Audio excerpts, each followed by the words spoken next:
Real women. Real talk. Real messy. This is Messy Midlife. Hi, everybody, and welcome back to Messy Midlife. Hi, ladies. Hello. So we ended our last conversation diving into something that we're going to talk about today because we realized it was going on a tangent and it was worthy of its own episode. And so we decided we were going to wrap and we're just going to have a conversation about the perimenopause or ADHD question that is on so many people's minds these days. Well, so Jen, you texted us last night and you said, I feel like my life could be a whole TikTok video series called ADHD or menopause. I literally just made the following tasks for myself for tomorrow.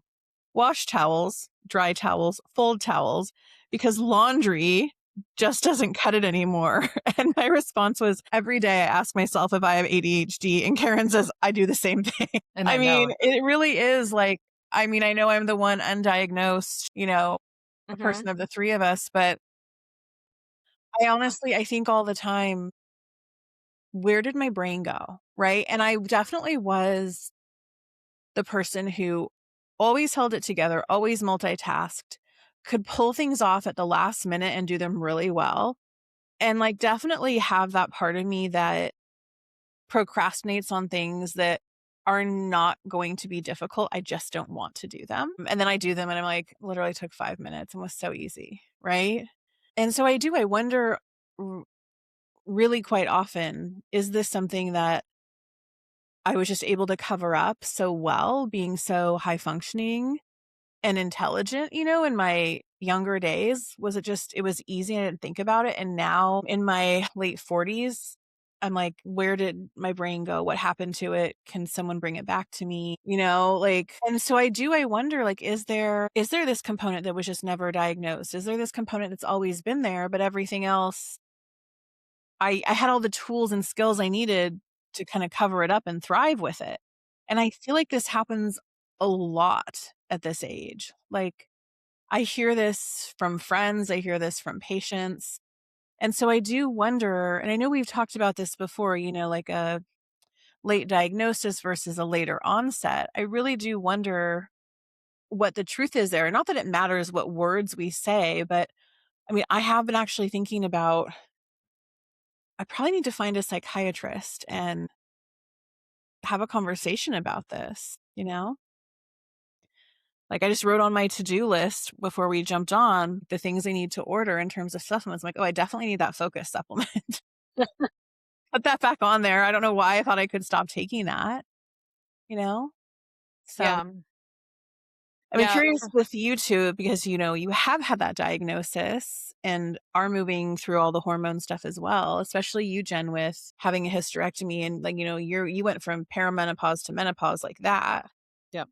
So yeah, that was another thing I realized like right after that text, because I actually had said, is it ADHD or perimenopause? You corrected it for me because I was like, now I need to realize that I actually have to start saying menopause now. Right. Like it's for everybody, it is a 1-day shift, right? It is, after you have a year without a period, you go from perimenopause to menopause, like menopause or postmenopause, actually, like it's that day. Menopause is the 1 day. So it's a 1-day shift for all of us. But yes, mine was all right, it's done. Here we are. And there's no chance that I am going to get a surprise period in, a month. If I start bleeding, there's a bigger problem, right? True. So yeah, it's, I mean, Karen, you and I both we were a late diagnosis and we were able to look back in our history, at least for me. I can't speak to how your assessment went, but we were able to look back in history and say, okay, yeah, this is not a new thing. This is not a perimenopause onset thing. This existed. But to your point, Aliza, there was so many ways that we coped through it and just adapted more ways to feel shame about ourselves, that we were broken or something was wrong with us, that we couldn't do something. Because much like in our last conversation, my child who does not have a diagnosis of ADHD, but if you look at her compared to other kids her age, she has a much harder time staying focused, and she is very restless and cannot stay still and interrupts her own thoughts just like I do. I mean, she is a mini me in so many ways, I right? love her so much. I'm just like, I am on the ride with her. Take me wherever you want to go. We are on this ride together. And it's so funny how that happens, right? When you have ADHD, you're just like, I'm with you. Mhm. 100%. Patients will say, I'm so sorry, my ADHD. I'm like, what are you talking about? Like, I am following everything. And it's so fun. Anyway, that's why I And love her so I don't understand how people have conversations that just stay in one direction. I do not understand this. And anyway, I mean, we're doing it right now, right? I Right. don't even remember what I was talking about.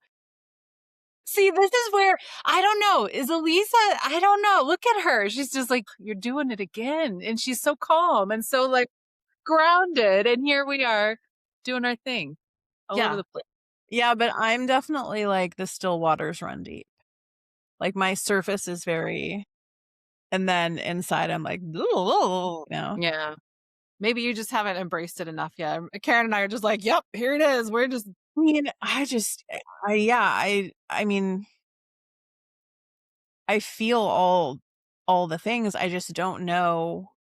Like maybe that's just what happens at this age, And I think that right? there's a degree that it is. And that's where I mean, I was back to the things that existed as childhood and the different ways that we just had created shame. And we had a lot more of an understanding when we were children, when we were little, that ADHD is basically boys. Boys get ADHD, girls get anxiety and depression because they have ADHD that nobody's going to diagnose, but we're going to call it something else. Right. And so how much of it is can you find or do you see that it has existed your whole life and that you've coped or shamed your way through and that we just thought forever this is how everybody is because nobody has seen this to be a problem for me, so everybody feels this way, Yeah. or everybody has a hard time paying attention if they can't move, or everybody has a hard time starting something that they don't want to do but they know that needs to get done, prioritizing things or staying on topic in their brain.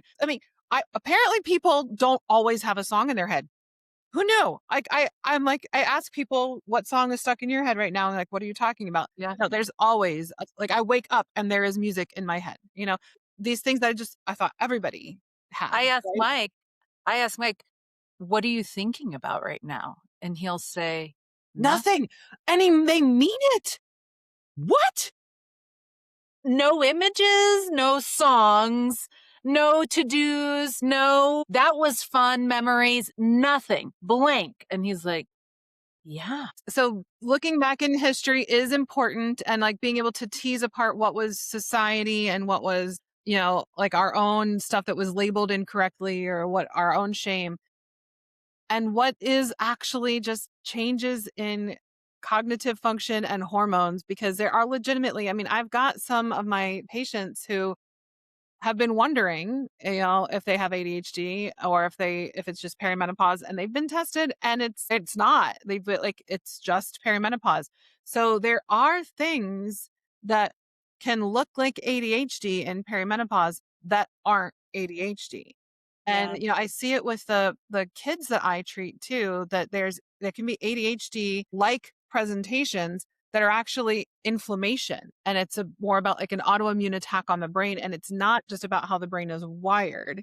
It's about what's happening internally that's changing the chemistry, changing the inflammatory state, changing the immune function. And that presents as ADHD because your non-divergent wiring is on fire versus this is just how you're wired and this is how you're going to be. And so I do think, I mean, maybe that's one of the things that we need to envision for the world is that everybody gets, X, Y, and Z screenings that we've talked about in the past. I don't even remember all of them, but all the screenings that when you get to a certain age, you start looking for to see where you're at with perimenopause and things that get checked earlier and all that for women, because, women being healthy is pretty important. Maybe we need to include an ADHD screen for, And I'm wondering, Yeah. as you're talking about the neuroinflammation, it's making me think about how some of these symptoms with menopause and perimenopause that overlap with ADHD, like brain fog, poor concentration, forgetfulness, fatigue, emotional dysregulation, etc., how our hormones pre-menopause are protective of neuroinflammation, and how during perimenopause and menopause, as these hormones begin decreasing in concentrations in our bodies, lead to, they're like the gatekeeper, that may have been preventing neuroinflammation. And now we've got the lack of hormones causing some of these symptoms, and then potentially also neuroinflammation. I hadn't really thought about that until you were just describing the population that you work with. A big tell for me was the time blindness. So that is an ADHD only, supposedly, as we understand it today, not menopause, not neuroinflammation, and something that was always present for me. You're laughing. Yeah. I now have a label for a thing that's always been an issue for me, where the time blindness and the time optimism. Optimism. Yes. Like I think something So much is going, time. or just like the inability to understand time in general. Like I think this thing is going to take forever, so I don't do it. And it turns out, like you said, Aliza, I delay it for 5 months, and then I'm like, I finally do it. And I was like, oh, that was 5 minutes. What was that all about? And then I have a list that's 25 things long, and I've got a whole bunch of appointments. I'm talking about my day today. I think I can get all these things done. And what? No, that is not realistic. Or the times that feels so realistic, and it feels so good to think I can absolutely do all these things. So do you guys not like time thing? Like, I think me, so do you guys not time things out, which apparently you don't. So like, I know if I need to leave my house, if I need to be somewhere at 11 o'clock, okay, well, that means I need to leave my house at 10:45, which then, okay, let's say 10:35. And then that means that I need to be ready to go, like dress, teeth brush, whatever. So I'm going to give myself 30 minutes to, and I do a backwards timeline. So I know when I need to leave. I But do. you guys do that But too? I don't know how long anything is going to actually take to do. I think I can shower and be done in the shower in 10 minutes. No, I can't. Like I actually can't, but I think that I can, even though I'm saying it right now. I will still not remember that I can't do that tomorrow. Okay. I will. And the other thing is that, like, so even if I do that and somehow I manage to not get distracted by something, or I've given myself the buffer, like I'm the friend that people used to tell me and I needed to be there an hour earlier than I actually needed to be there. And so if I somehow manage to give myself enough buffer, or somebody has given me enough buffer, and then I've got like a little bit of time before I actually need to leave, I'm going to think that I can do way more than I can do. And I'm not going to be able to sit still in that time and like just wait or just leave early. I'm going to be like, oh, but now I can do this. And then, oh crap, now I'm late because I did this other thing. You're laughing. So you don't do this. So you don't have time blindness or time optimism, it sounds like. Do you ever get lost in something? So like for me, my time blindness right now mostly shows up with some sort of craft project, right? So it's paint by number or a knitting project or a crochet project or something like that I will sit down and I'll be like, all right, I'm going to spend a little bit of time. I'm going to make sure I get to bed on time tonight. And then it's 2 a.m., 20 minutes later, even though I started at 8 p.m. and I don't have any idea where 6 hours went.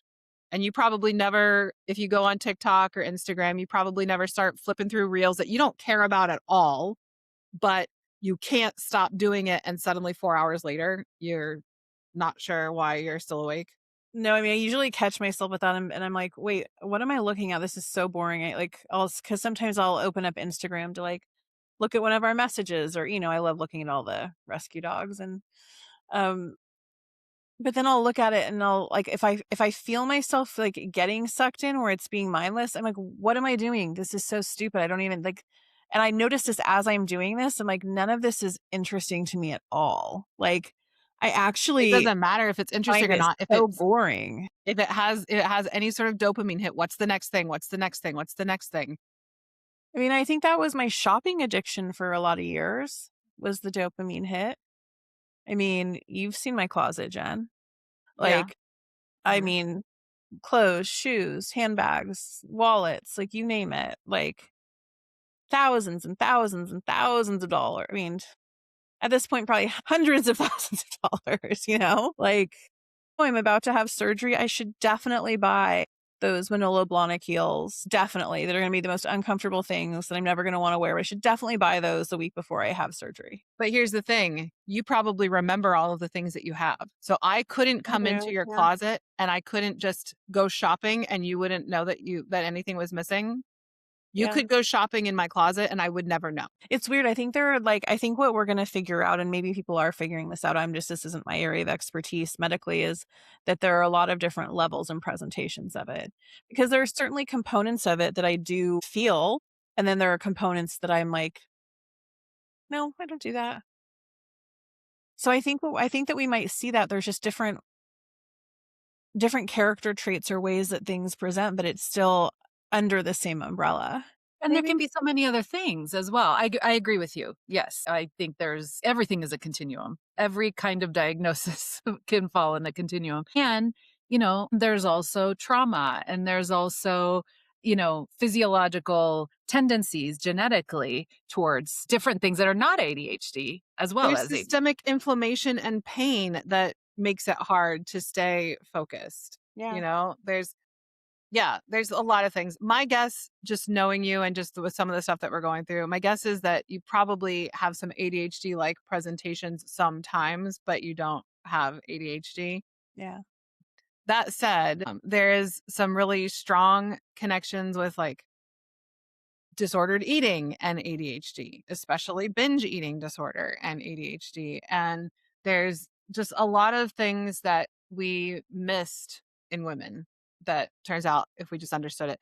And there's a recent, as you were saying, like we'll probably learn that there's more different, more presentations. There's more pure ADD without the hyperactivity.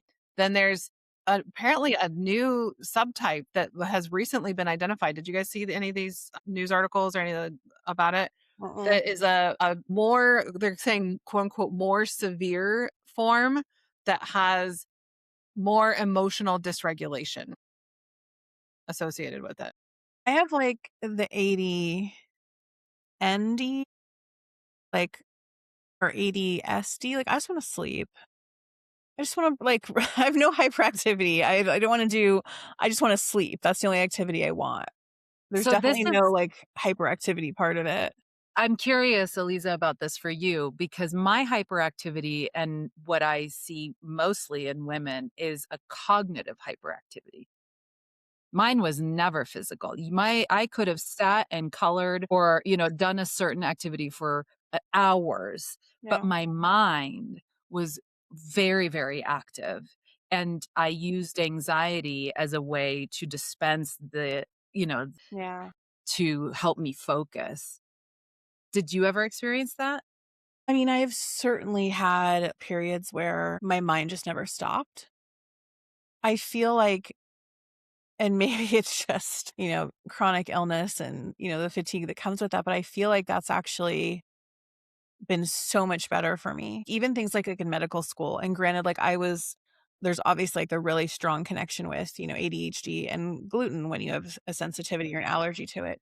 And I remember in medical school, it was like, if my house was not clean and everything perfectly put away in its place, I could not study. And so I would be racing around doing all the house stuff so I could sit down and study. And my mind would not let me. And then there were certainly those times of just the ruminating thoughts over and over where I couldn't sleep or it would, but I'm kind of shocked in a way that I don't have more of that now. My mind actually feels pretty calm for the most part, which is I don't know. Maybe I just wore myself out all the years that it wasn't. There's nothing left in there. I don't know. So many years of the worry and the obsession, right? Maybe that's just, there's nothing left. I used up my allotted amount or my quota. Yeah. I know. I would love to think that that's possible. Given my endless stream of rumination, and I have so many things to draw from constantly, that I would love to think that maybe we can just wear it out, but I have very little hope that that will be the case for me. So, Karen, I wonder how calm your mind can be today. I wonder how calm your mind can be today. And it definitely comes in waves, though, because the gluten exposure definitely makes it flare. So that's a really good, I think that's worth highlighting actually, Yeah. because there are times when I can be at ease and then there it is again. But I it's mean, I interesting. remember go ahead. No, just wondering if maybe you are not actually ADHD. What were you going to say?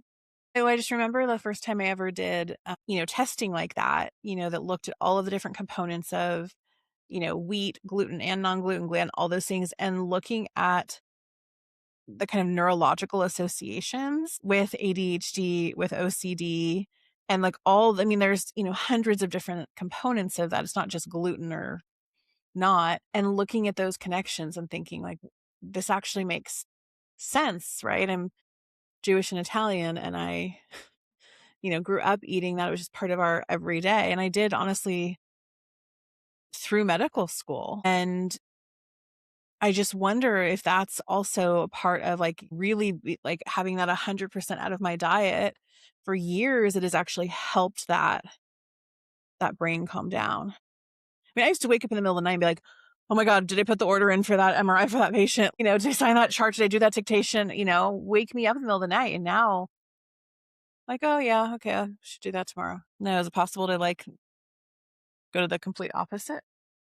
Well, I mean, what you're describing is like an inflammatory response, which isn't a wiring, right? And that's one of the things that we're differentiating between is where are people having a difficult time with how they engage with the world and their ability to focus and pay attention and select and what they're doing and prioritize and all of that when they're dealing with inflammation versus when this is just how somebody is wired Like and the no matter electrical how well they're wiring, yeah. no matter how well they're doing.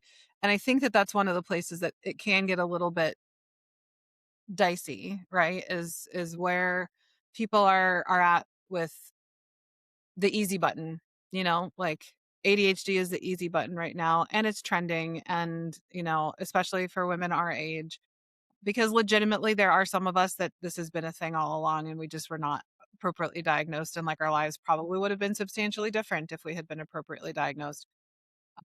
And for what it's worth, because there's so many things, and I go into that doctor brain place sometimes where I gaslight myself and I wonder, I'm like, am I just part of this? Am I just like that basic bitch that like I'm just gonna like pumpkin spice lattes in the fall and I'm gonna have ADHD and perimenopause? Like, and so it's a little bit validating to go through some of these things today and be like, okay, no, that's legitimate. Yes, that's there. And my therapist and my psychiatrist and my prescribing provider are both like, okay, this is why the therapies that should have been working for you weren't working because it wasn't anxiety, it was ADHD untreated. And my prescriber was just like, you have had the textbook perfect response to Adderall. And that this is what we want to see exactly with people, that it calms you down versus ramps you up, and that it stabilizes your mood and it helps you so that you can get the things done and have ability to prioritize too.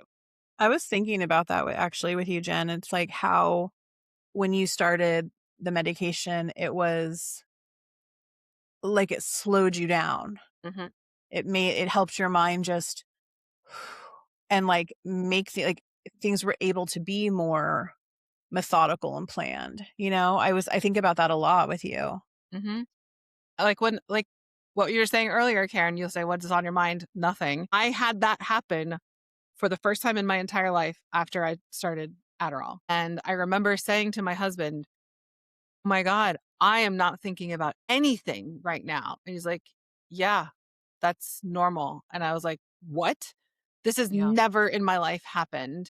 Yeah. And I don't know what to do about this. Like it's both nice and disconcerting at the same time. Yeah. And I've definitely had that happen for the first time in my life. And I have the added piece of being highly sensitive and very empathic. And so that's that piece I'm still working on. And I wonder, Aliza, where that might fall into your Venn diagram potentially. But the feeling, picking up on just environmental cues and other people's processing of energy and emotions and whatnot, always there's always a little blip in my radar around that. Even my animals, honestly. So it can be really exhausting in that way. But I have, for the first time in my life, had moments of I'm just here existing, which is mind blowing. I'm curious, Aliza, about, from our conversation, I think is a great idea for you to have an actual psychiatrist, not just your friends. What's that like, having a doctor that's not just your friend? I mean, we are pretty great at caring for you, so I guess it's not the worst. I think that's a good idea. And now I'm really curious about the role, because of chronic illness, of neuroinflammation and the intersection with that of perimenopause. Yeah. It One of the makes a things lot of sense. Well, again, one of the things, like, I think about, is, okay, so in ADHD, when we talk about brain chemistry, right? A lot of times we find that one of our neurotransmitters, like phenethylamine, is low, right? Well, how do we help build that naturally? We use DL-phenylalanine because it converts right to it. But DL-phenylalanine is also a huge component in pain perception, right? So it's like the thing that you Read it. take to help focus is also something that helps with pain. I don't, it's just, And how it can become depleted and cause difficulty focusing yep, and brain fog. yep. Yes. So, like, that's what I put on my list, if I might need to, like, do my order is that. So, yeah. Yeah, I think it's just an important thing that we, end on. Unless you guys have any other examples you want to give of when you say, is this ADHD or perimenopause in your life? Because I definitely have lots of times where I'm just like, is this an ADHD thing or a perimenopause thing? And I'm going to lean on probably mostly ADHD stuff for me at this point, because I feel like I haven't had most of the perimenopause stuff, or mine's been mild compared to the what some Yeah. people will share.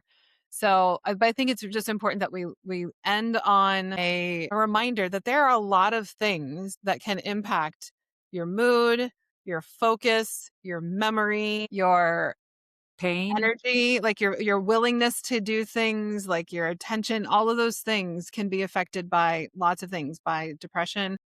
That's actually depression, not depression because you're sad because your ADHD is not being treated appropriately and you're beating yourself up about all the things that your brain just can't do. So depression, anxiety, pain, hormone changes.